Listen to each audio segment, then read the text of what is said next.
first port of call, Ketchikan. Alaskans call Ketchikan the first city because it is here that northbound travelers enjoy their first glimpse of frontier life.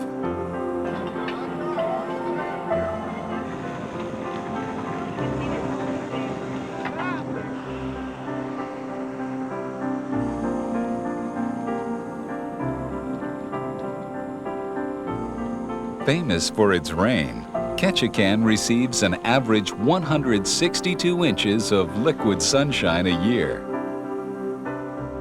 Come enjoy the rain and some of the best wilderness you've ever seen in your life. Local residents make light of the downpour, boasting they don't tan, they rust. Rain or shine, there's plenty to see and do. Ketchikan is a tourist's potpourri.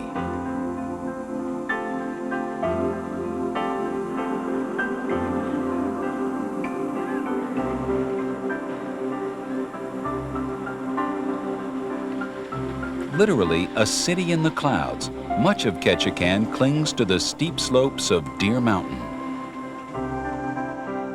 Weathered stairs and motorized trams lead almost 100 feet up to residential neighborhoods.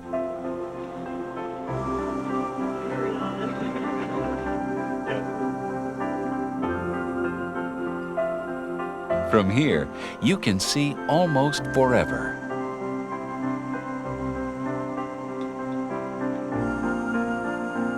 Gravina and Pennock Island shelter Ketchikan from ocean storms. A safe harbor is vital. Float planes are nearly as common as cars. Ketchikan's front porch is its 4.5-mile-long waterfront. This is where cruise ships dock, and tourists and locals mix. Good morning. We're First City Ladies of Ketchikan. We've come to greet the cruise ships. Welcome people to Ketchikan. This is Panhandle Pam. Halibut Hattie. And I'm Ketchikan Kate. With the same gusto it greets life, Ketchikan greets 500,000 visitors each year.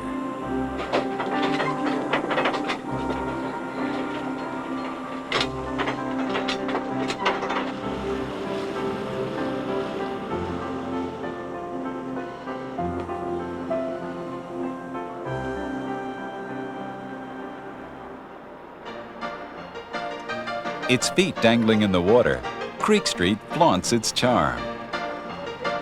This is Ketchikan's historic red light district.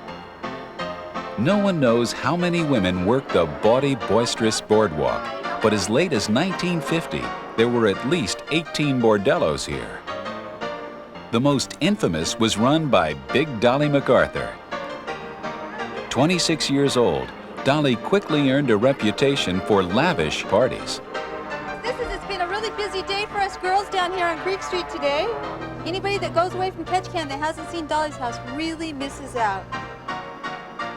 In 1953, Ketchikan officially closed its red light district, but locals still joke that Creek Street is where fishermen and fish went to spawn.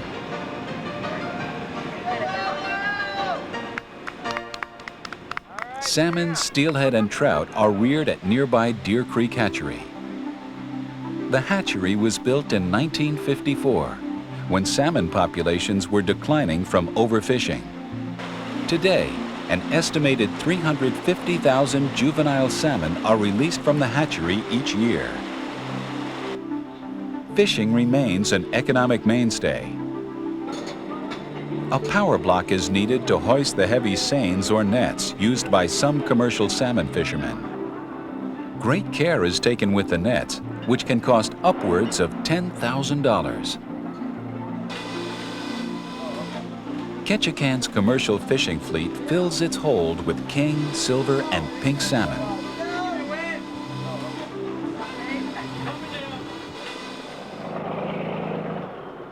Long before purse seiners plied Alaska waters, the storied Pacific salmon was pursued by Tlingit Indians, Southeast Alaska's first residents.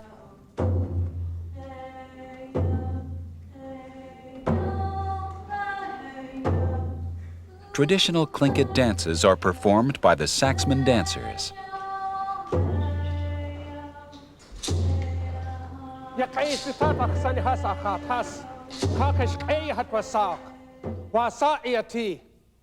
At Saxman Native Village, 3 miles south of Ketchikan, local Tlingit share their time-honored stories and songs.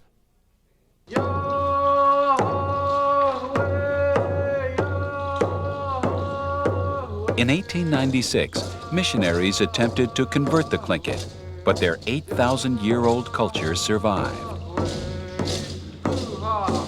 In our culture, when something is given, something is expected in return.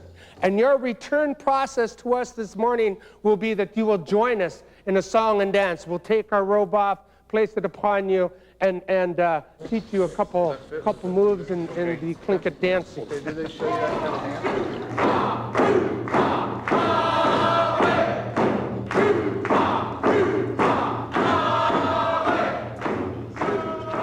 Today, Saxman's 400 residents continue Tlingit tradition, in part by preserving the world's largest collection of totem poles.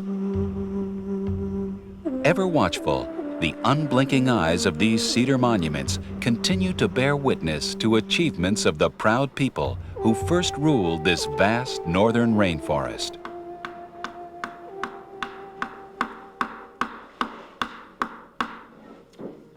Equipped with hand tools and patience, today's Tlingit carvers create elaborate totemic art.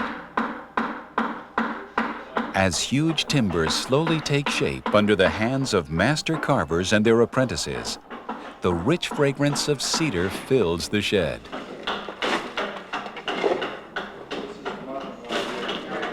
What I've been doing is just maintaining moisture in the canoe. Nathan Jackson is internationally celebrated for his work. Elaborate, elegant totem poles, each one a legend. Well, what's going to happen on this is there's going to be water added up to about here. That bulkhead is going to be taken out, that one section right there.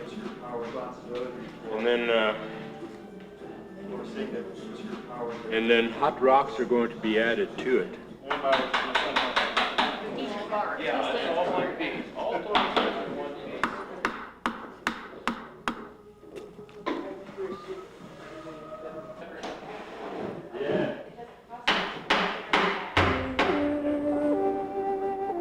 Still more of these silent storytellers can be found at Totem Bight State Historic Park. The 15 totems displayed here were brought to the site in 1938 and restored with the help of the Civilian Conservation Corps. Interpretive tours are offered by park guides fluent in the archaic visual language of totems. Labrae. What is that? You see her lower lip?